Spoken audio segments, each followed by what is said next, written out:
घमंडी राजकुमारी की कहानी। बहुत समय पहले प्रतापगढ़ राज्य में महेंद्र सिंह नाम का एक राजा रहता था और उनकी कन्या रूपवती रहती थी।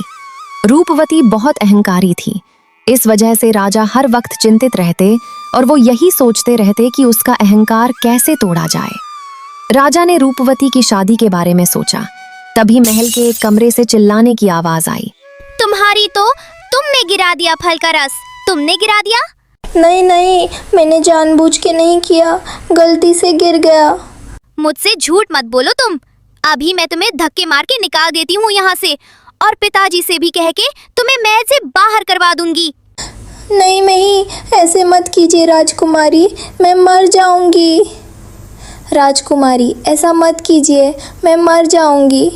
मैं बहुत गरीब हूँ राजकुमारी। बेटी तुम जाओ, दास दासी के साथ ऐसे बात नहीं करते।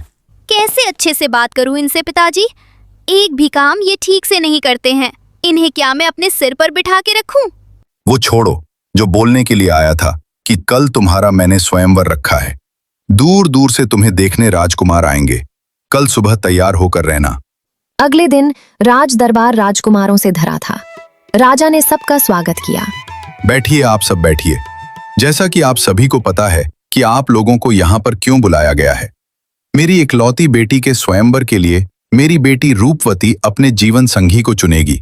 वो सबके सामने जाएगी और जिसको भी वरमाला डालेगी वही उनका पति होगा। चलिए, वक्त जाया न करते हुए हम शुरू करते हैं। रूपवती हाथ में माला लेकर निकली, लेकिन उसके कड़वे शब्द रुकने का नाम ही नहीं ले रहे थे। आहा, इनको देखो तो, इनकी शक्ल तो एकदम बंदर जैसी है ना। अरे बाप रे, इनकी शक्ल तो और भी खराब है। बिल्कुल नेवले जैसे दिखते हैं ये। इसकी शक्ल तो मुझे कुछ ठीक लगती है, पर ये तो भिखारी जैसा लगता है। इस तरह से रूपवती सबका अपमान करती चली गई और सब राजकुमार वहां से चले गए। राजा गुस्से से लाल पीले हो गए। ये तुमने क्या किया? सारे राजकुमार चले गए, सबका ऐसा अपमान क्यों किया तुमने? बेइज्जती नहीं करती तो क्या करती पिताजी? देखने में तो वो बिल्कुल भी अच्छे नहीं थे।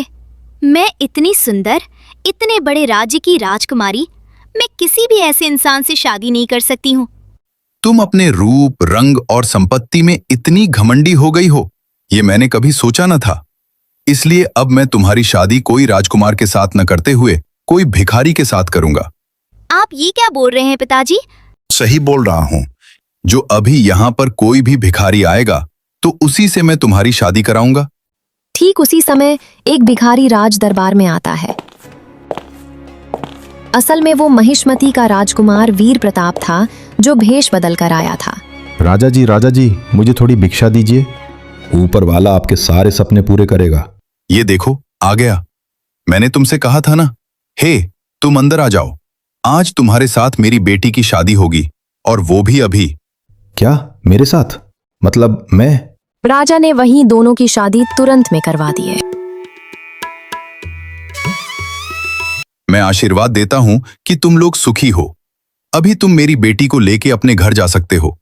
मतलब मैं यहाँ से कहाँ जाऊंगी? मैं यहाँ से कहीं नहीं जाऊंगी। अब ये तुम्हारा घर नहीं रहा। तुम यहाँ नहीं रुक सकती। चुपचाप चली जाओ अपने पति के साथ। रूपवती गुस्से से महल से निकल गई। दोनों रास्ते में पैदल चलने लगे।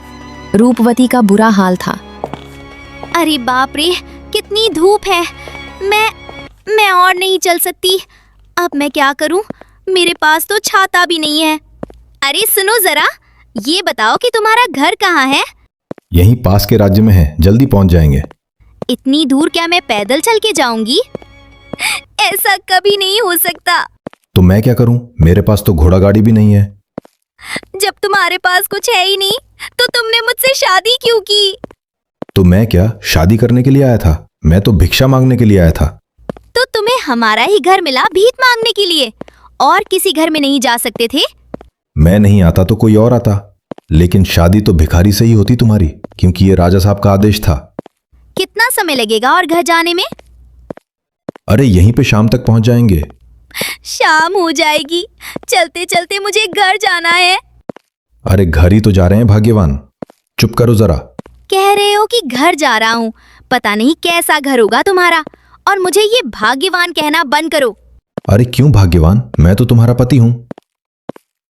अंत में वो एक टूटी फूटी झोपड़ी के पास जा पहुंचे।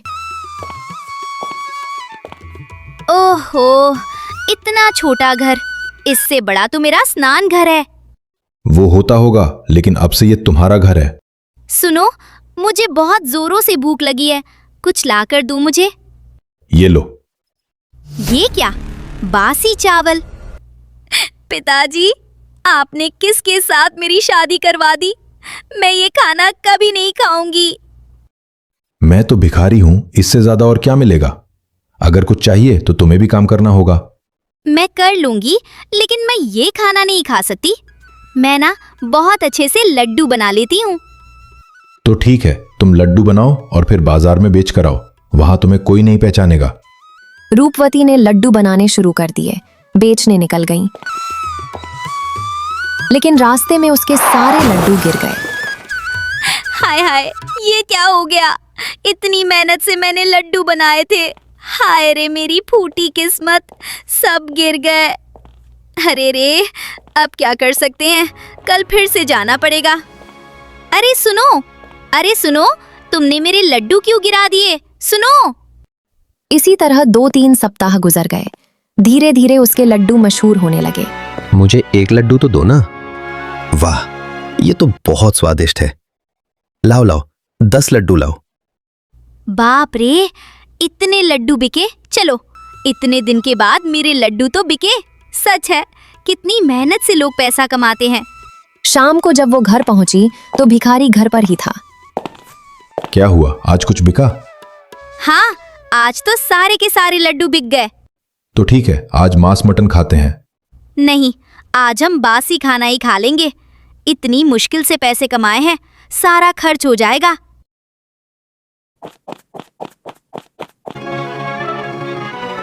एक साल बीत गया।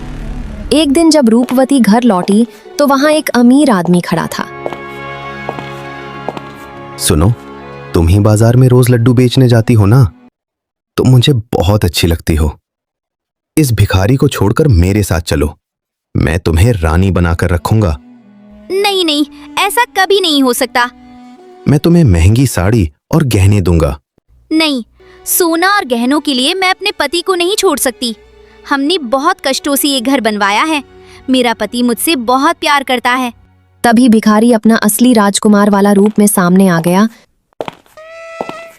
असल में वो अजनबी कोई और नहीं बल्कि महेंद्र सिंह का भेजा हुआ इंसान था। अच्छा हुआ आप आ गए। देखिए ना, यह आदमी मुझसे कैसी बातें कर रहा है। जानता हूं, मैंने ही उसे भेजा था। मुझे पहचाना? तुमने मुझे भिखारी बोलकर अपमान किया था। मतलब आप तो... हाँ, मैं पहचान गई। मैंने बहुत बड़ी गलती की है। आपने बदला लिया है इतने दिनों से? नहीं, मैं तुमसे प्रेम करता हूं। मैं तुम्हें असल जिंदगी का मतलब बताना चाहता था, और ये सब तुम्हारे पिताजी की योजना थी। हाँ बेटी, ये सब मैंने ही किया था। आज मैं बहुत खुश हूं कि तू जिंदगी का असली मतलब समझ गई। सच है पिताजी, आपने मुझे सही रास्ता दिखा दिया। आज से तुम इस राज्य की रानी हो। चलो, राजमहल में सब तुम्हारा इंतजार कर रहे हैं। इसके बाद दोनों खुशी खुशी अपने राज्य चले गए। अपने राज्य के लोगों और राजा रानी ने उन दोनों का जोरदार स्वागत किया।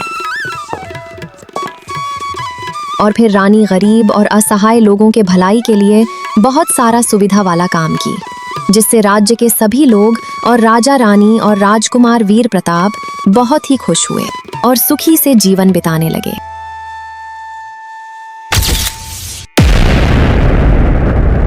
घमंडी राजकुमारी की कहानी। तभी हमें पहले कमरे से चिल्लाने की आवाज आई। तुम्हारी तो तुमने गिरा दिया फल का रस। तुमने गिरा दिया? करूँ इनसे पिताजी, नहीं, एक मेरी भी जान- काम ये ठीक से नहीं करते हैं। इन्हें क्या मैं अपने सिर पर बिठा के रखूं? वो छोड़ो, जो बोलने के लिए आया था कि कल तुम्हारा मैंने स्वयंवर रखा है। दूर इसकी दूर शक्ल तो मुझे कुछ ठीक लगती है, पर ये तो भिखारी जैसा लगता है। इस तरह से रूपवती सबका अपमान करती चली गई। जो और अभी सब यहाँ पर कोई भी भिखारी आएगा तो उसी से मैं तुम्हारी शादी कराऊंगा। ठीक उसी समय एक भिखारी राज दरबार में आता है। कहाँ असल में वो जाऊंगी? महिष्मती का मैं यहाँ राजकुमार। से कहीं नहीं जाऊंगी। अब ये तुम्हारा घर नहीं रहा। जब तो तुम्हारे यहाँ पास कुछ है ही नहीं, तो तुमने मुझसे शादी क्यों की? तो मैं क्या शादी करने के लिए आया था? मैं तो भिक्षा मांगने के लिए आया था। ओहो, इतना छोटा घर, इससे बड़ा तो मेरा स्नान घर है। पिताजी, वो बताओ। आपने किसके साथ मेरी शादी करवा दी? मैं ये खाना कभी नहीं खाऊंगी। लेकिन रास्ते में उसके सारे लड्डू गिर गए। हाय हाय, ये क्या हो गया? इतनी मेहनत से मैंने लड्डू बनाए थे। हाय रे मेरी फूटी किस्मत, सब गिर गए। अरे रे, अब क्या कर सकते हैं, कल फिर से जाना पड़ेगा। अरे सुनो, तुमने मेरे लड्डू क्यों गिरा दिए? सुनो। इसी तरह 2-3 सप्ताह गुजर गए। धीरे धीरे उसके लड्डू मशहूर होने लगे। मुझे एक लड्डू तो दो ना। वाह, ये तो बहुत स्वादिष्ट है। लाओ लाओ, 10 लड्डू लाओ। बाप रे, इतने लड्डू बिके। चलो, इतने दिन के बाद मेरे लड्डू तो बिके। सच है, कितनी मेहनत से लोग पैसा कमाते हैं। शाम को जब वो घर पहुंची तो भिखारी घर पर ही था। क्या हुआ, आज कुछ बिका?